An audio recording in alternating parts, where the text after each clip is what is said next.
हे मेरे प्यारे बच्चों, स्वागत है आपका अपने इस नए वीडियो में। मैं आज आपको बताने वाला हूं कि आप मैथ्स में कैसे कॉपी लिखेंगे एग्ज़ाम में, ताकि आपका फुल में फुल मार्क्स आएगा। मैं टॉपर्स का कॉपी निकाला हूं और ये कॉपी हमारा 2015 का है। आप देखोगे कि किस तरीके से ये बच्चा जो है कॉपी लिखा है और इसका मार्क्स जो है वो नहीं कटा है। तो सबसे पहले अगर हम बात करेंगे मेरे प्यारे बच्चों, तो सबसे पहले आपको पता होना चाहिए कि आपका जो मैथ्स का जो पेपर होगा उसमें सेक्शन वाइज करके बटे होंगे, section A, section B and section C. बहुत सारे बच्चे गलती यही करते हैं, जैसे ही क्वेश्चन पेपर मिलता है डायरेक्ट सेक्शन ए का सवाल बनाना शुरू कर देते हैं। ये गलती आपको नहीं करना है। सबसे पहले आपको करना क्या है, सबसे पहले आप सेक्शन सी वाले पोर्शन को उठाएंगे और जितने भी सवाल, क्योंकि उसमें भी हमारे पास 2 एक्स्ट्रा सवाल दिए जाते हैं और हमें बनाना रहेगा 3। तो जो जो सवाल आपको अच्छे तरीके से आता है उसी सवाल पे ज़्यादा फोकस करेंगे। जैसे एक बेसिक जो क्वेश्चन आता है 5 मार्क्स में जो आएगा आपका, पहले ये 6 मार्क्स में पूछा करता था, अब ये 5 मार्क्स में पूछेगा। तो पहला सवाल जो आप उठाओगे वो आप उठाओगे मैट्रिसेस का। 3 इक्वेशन यहाँ से दिया जाता है हमें और 3 इक्वेशन को सॉल्व करके एक्स वाई जेड हमें फाइंड करना रहता है। तीनों इक्वेशन को सॉल्व करके हम लोग को क्या करना रहता है, एक्स वाई जेड हमें फाइंड करना रहता है। ठीक है, इसको बनाने का तरीका क्या है, देखिए एकदम स्टेप बाय स्टेप समझिएगा इस चीज़ को। पहले यहाँ से हमें एक मैट्रिक्स बनाना होता है, जो हमारा कोफिशिएंट होता है एक्स वाई जेड का। तीनों इक्वेशन से हम लोग पहले मैट्रिसेस फाइंड करेंगे। फिर हमें एक बी मैट्रिक्स लेना है जो इक्वल की राइट साइड होता है, और एक हमें एक्स मैट्रिक्स कंसीडर करना होता है जो हमारा वेरिएबल होंगे, एक्स वाई एंड जेड होंगे। ठीक है, इसके बाद आपको एक लाइन लिखना पड़ेगा। ये जो थ्योरी है वो भी लिखना होगा आपको। अगर आप चाहते हैं कि मेरा मार्क्स 1 मार्क्स भी नहीं कटे मेरा, तो इस तरीके से आपको लिखना ही पड़ेगा। जैसे ये बच्चा लिखा है कि the given system of linear equation is in the form of A X plus B, यानी कि ये जो हमारा दिया गया सिस्टम है, यानी लीनियर इक्वेशन का जो सिस्टम है वो हमारा ए एक्स प्लस बी के फॉर्म में लिखा गया है। इसके बाद हम लोग सबसे पहले यहाँ से क्या करते हैं, ए का डिटरमिनेंट निकालते हैं। अगर डिटरमिनेंट हमारा 0 नहीं होता है तब हम यहाँ पे लिख सकते हैं कि ए इन्वर्स एग्जिस्ट करेगा, क्योंकि यहाँ से आप जब x निकालोगे तो ए इन्वर्स इंटू बी करना होगा।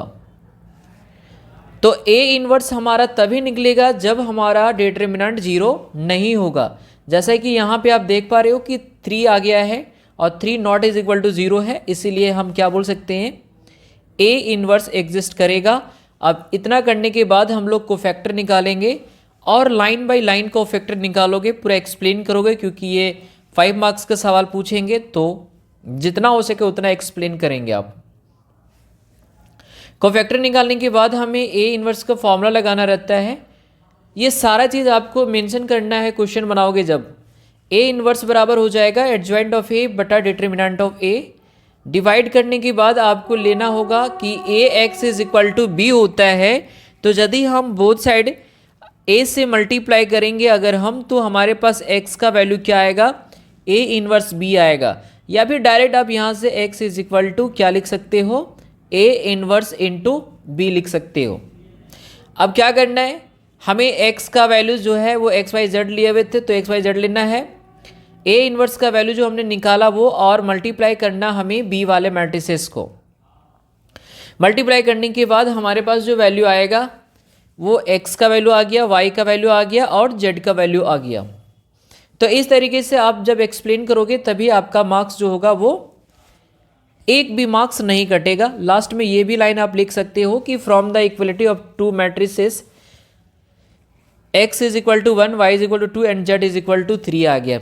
और हमेशा याद रखोगे जो भी वैल्यू आया, मेरे प्यारे बच्चों ध्यान से देखोगे, जो भी वैल्यू आया एक्स वाई जेड का, ये वैल्यू को आप इक्वेशन में पुट करोगे लेफ्ट साइड में, तो राइट साइड का वैल्यू आना चाहिए। अगर ये आ जाता है तो आप समझ जाओगे कि हमारा आंसर सही है। वहीं पे अगला जो सवाल है, अगला सवाल है जो कहता है कि यहाँ पे मैक्सिमा और मिनिमा का बात कर रहा है या टेंजेंट नॉर्मल टेंजेंट का बात कर रहा है। तो जितना हो सके उतना आप एक्सप्लेन करके लिखोगे ज़्यादा बेहतर होगा। अब जैसे एक सवाल यहाँ पे हमारा जो है वो है एरिया बाउंडेड का, जिसमें हमें पूछ रहा है एरिया फाइंड करना है इसका, है ना। तो करना क्या है हमें कि सबसे पहले जो भी इक्वेशन दिया जाएगा, जैसे ये पैराबोला है तो सबसे पहले आप क्या करोगे, पेंसिल से स्केच बनाओगे पैराबोला का और जितना हो सके इसको एक्सप्लेन करोगे।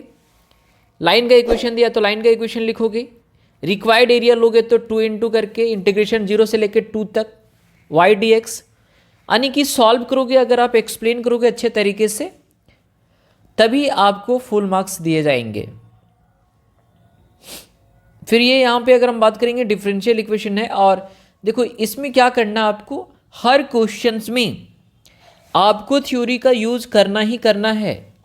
और अगर आप रफ कर रहे हो तो साइड में जो है एक साइड कॉलम बना करके आप वहाँ पे रफ करके दिखा सकते हो, और जितना आप एक्सप्लेन करोगे उतना आपके लिए बेहतर होगा, उतना मार्क्स आपको दिए जाएंगे। ये वेक्टर का सवाल हो गया। वेक्टर का सवाल आप देख लो इसको, है ना। देखो जहाँ भी हो सके, जहाँ आपको मौका मिले थ्योरी का यूज़ ज़रूर करेंगे। बहुत सारे बच्चे क्या करते हैं, थ्योरी नहीं लिखते हैं और डायरेक्ट क्या करते हैं, सॉल्यूशन कर देते हैं। तो इससे थोड़ा सा क्या होगा, मार्क्स कटने के चांसेस ज़्यादा होते हैं। जैसे ये वाला सवाल अगर देखेंगे तो ये एलपीपी का सवाल है, ठीक है। एलपीपी का सवाल दिया गया यहाँ पे, पहले इक्वेशन को सॉल्व करें। इक्वेशन को सॉल्व करने के बाद यहाँ पे देखो ये थ्योरी लिखा है कि plot the point A B in graph, join A B, now point x बराबर 0 एंड y बराबर 0। देखो पहले क्या किया है, वैल्यू निकाल दिया, डाटा निकाल दिया। डाटा निकालने के बाद थ्योरी को मेंशन कर दिया है कि हम लोग इस पॉइंट को कहाँ प्लॉट कर रहे हैं और किस जगह पे या किस तरह का ग्राफ बना रहे। देखिए इसमें क्या है ना कि ग्राफ का पेज आपको अलग से दिए जाएंगे, जहाँ पे ग्राफ आप अलग से बनाएंगे। ग्राफ अलग से बनाने के बाद आप वहाँ से कॉमन एरिया फाइंड कर लेंगे और वो पॉइंट को लेकर के आपको जो पूछे, मिनिमाइज वैल्यू पूछे या मैक्सिमाइज वैल्यू पूछे, वो आप फाइंड करके दिखा दीजिएगा। लास्ट में इसी तरह का आप बॉक्स बनाएंगे, कॉलम बनाएंगे, पॉइंट वाइज करके हम लोग क्या करेंगे, वैल्यू निकाल देंगे। सेक्शन बी में अगर हम लोग आते हैं, जैसे देखिए ये पिछला वाला सवाल का ग्राफ पेज है, कितना अच्छा ये बनाया है, देख लीजिए। कॉमन एरिया वाले को केवल कलर किया है, बाकी ये वाला कॉर्नर पॉइंट आ रहा है तो ये कॉर्नर पॉइंट को लेकर के मैक्सिमाइज और मिनिमाइज फाइंड कर दिया है। 3 नंबर सवाल में भी उसी तरीके से कर रहा है, यानी कि पूरा का पूरा देखिए जहाँ पे भी मौका मिल रहा है उस जगह पे आपको क्या करना है, थ्योरी थोड़ा सा यूज़ कर देना है, ताकि एग्जामिनर को लगे कि हाँ आप बहुत मेहनत किए हो, पढ़े हो, तभी आप लिख पा रहे हो पढ़ करके, ठीक है। तो ये सब बातों को ध्यान में रखिएगा आप। और दूसरी चीज़ है कि कहीं भी ज़्यादा कट छट नहीं करना है आपको। अगर ज़्यादा कट छट करते हैं तो आपका मार्क्स कटने का बहुत चांसेस होता है।